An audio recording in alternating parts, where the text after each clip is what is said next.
Hi everyone! So, it is Waistcoat Wednesday. Sharon called it last week when she saw the trend happening, and today, in honour of Sir Gareth, as he no doubt soon will be, Saint Gareth as I call him. Today, many people are donning a waistcoat. I'm Beric, and I've also grown this beard in Saint Gareth's honour. I'm dedicating the show to him because he has dedicated everything to our boys. Okay, I didn't grow the beard. There wasn't time, but I would have done for St. Gareth. Anyway, as England's games have got huger, so have our prizes. Today will be the 6th match they've played, so there is £6,000 to play for here. And it's the time-honoured format. 12 knockout questions with 10 seconds for each. Get all 12 right to win or split the cash. Let's get straight to the game. Here comes Q1. What is usually seen at each corner of a professional football pitch? A pair of onesies, an IKEA chair, a flag. Yes, pitch up a chair and corner a win. If you went for the IKEA chair, then I'm afraid we've already sent them home on Saturday. Just like St. George's Cross, it's a flag. Of course it is. Waving to victory, 135,102 of you. The corner flag was introduced in 1868 and has been used as a goal celebration prop ever since. Q2. What does the letter V stand for in VAR? Vintense, very dodgy, video. Yes, we see you players. If a result goes against us, we'll swear it means very dodgy, but it actually stands for video. Of course it does. VAR, Video Assistant Referee. 132,377 of you got it right. It's been appearing in its first World Cup, and except for those penalty decisions, has had a good one.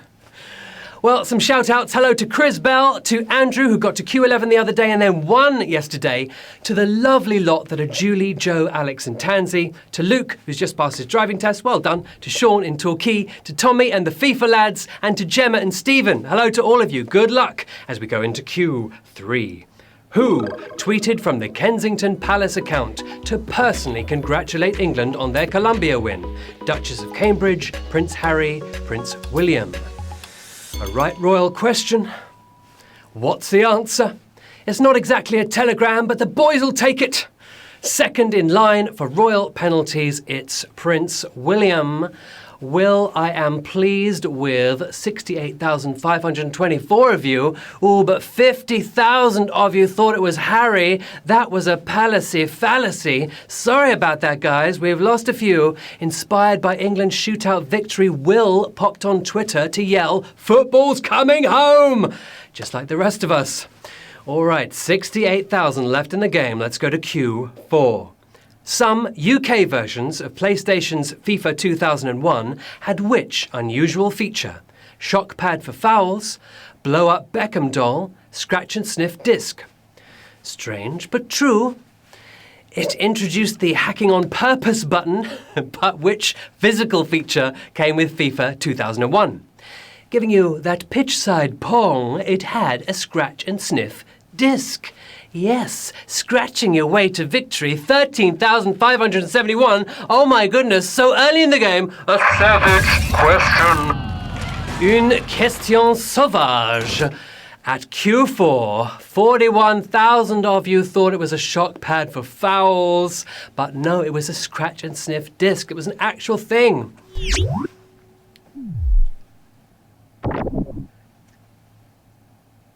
Intended to smell like a grass pitch, it ended up with more of a waste of effort aroma. But your effort was not wasted if you got that right, because 13,000 of you are going on to Q5.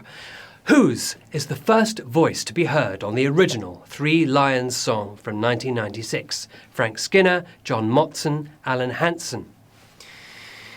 Even St. Gareth can hear that with pride now. It was Skinner's song, but who got in there before he did? England through and through, it's Alan Hansen. Yes, pundit intended. Oh, another one! Just 3,682 of you got that.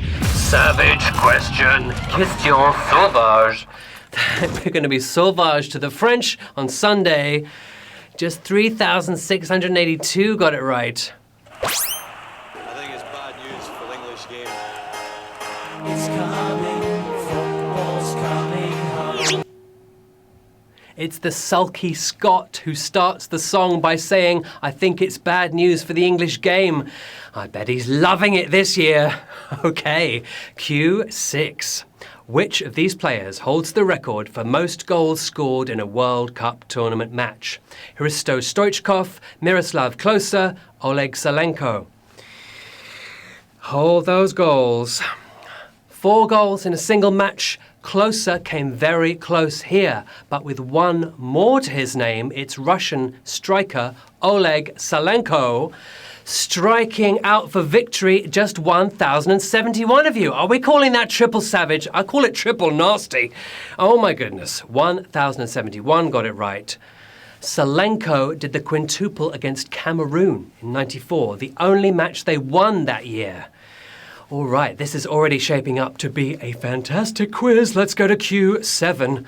Which act had the UK #1 single the last time England played in a World Cup semi-final? Elton John, Luciano Pavarotti, New Order. Stay single-minded and get this one right. The Germans toppled us in penalties, but who was top of the charts at the time? The Wizard of Watford himself, it was Elton John with Sacrifice. 447 of you got that right. The rest of you have been sacrificed to the HQ altar. New Order's World Cup anthem was #1 when the tournament began, but Elton John knocked them off with Saccharine-Fice. Okay, Q8. In which year did an English manager take a team to the World Cup final for the first time? 1958, 1966, 1934. Okay, listen carefully to the question here. Englishmen were all over the pitch in '66, but we're after the first Englishman standing beside it, arriving 8 years before the rest of us. It was 1958. 58 the right answer. I'm surprised more than 58 of you got it right. That was a toughie. 135 of you got it right. We lost. I think we'll call that another savage question. 3 official savages and a whole bunch of difficult ones. Question sauvage. Yes, 135 of you knew. George Rayner led Sweden to the '58 final, where they got pummeled by Brazil. Okay, Q9. Which of these did not play at a World Cup tournament as a teenager? Wayne Rooney, Christian Eriksen, Cesc Fabregas. A teeny bit difficult, this question. They all started young, but who brought wrinkles to his first World Cup? England's record goal scorer, it was Wayne Rooney. And we are loony for Rooney, just 57 of you still in the game. Rooney.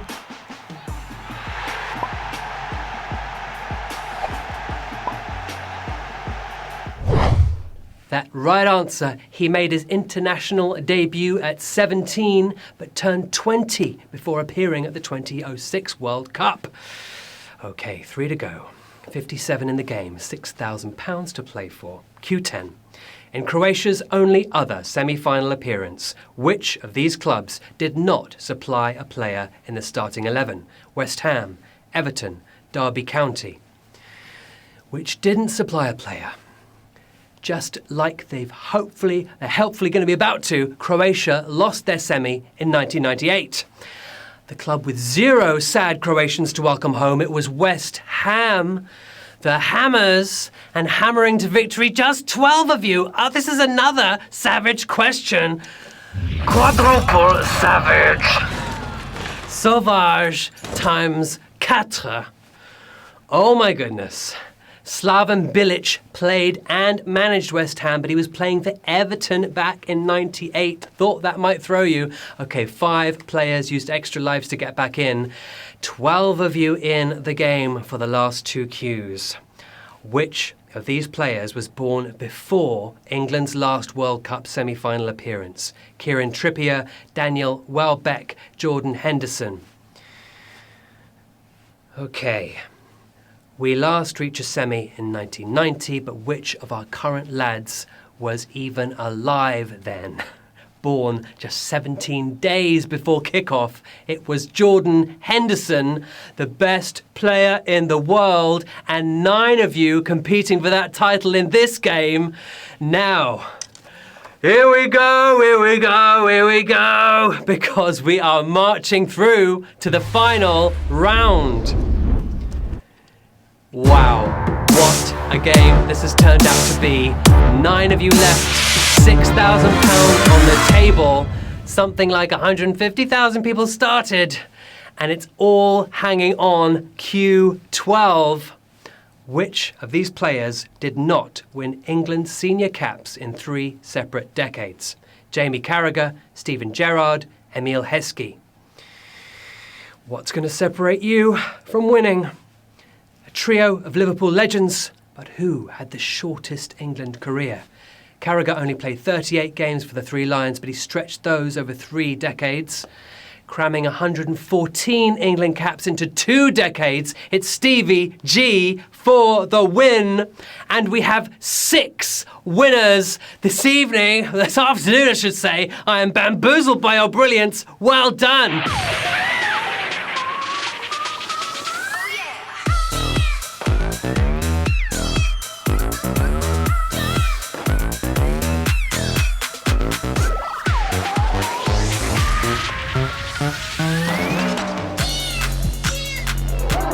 6 winners. Wow. £1,000 for each of you. Enormous congratulations. That game was tough. We had questions only true football lovers would know the answer to. Congratulations to Ollie JW708, to Middle 7, who's got a very nice meal for his avatar there, for parking someone or other who looks a bit scary if you have a car. To MN Monk, you've all got £1,000. Congratulations to all 6 of you.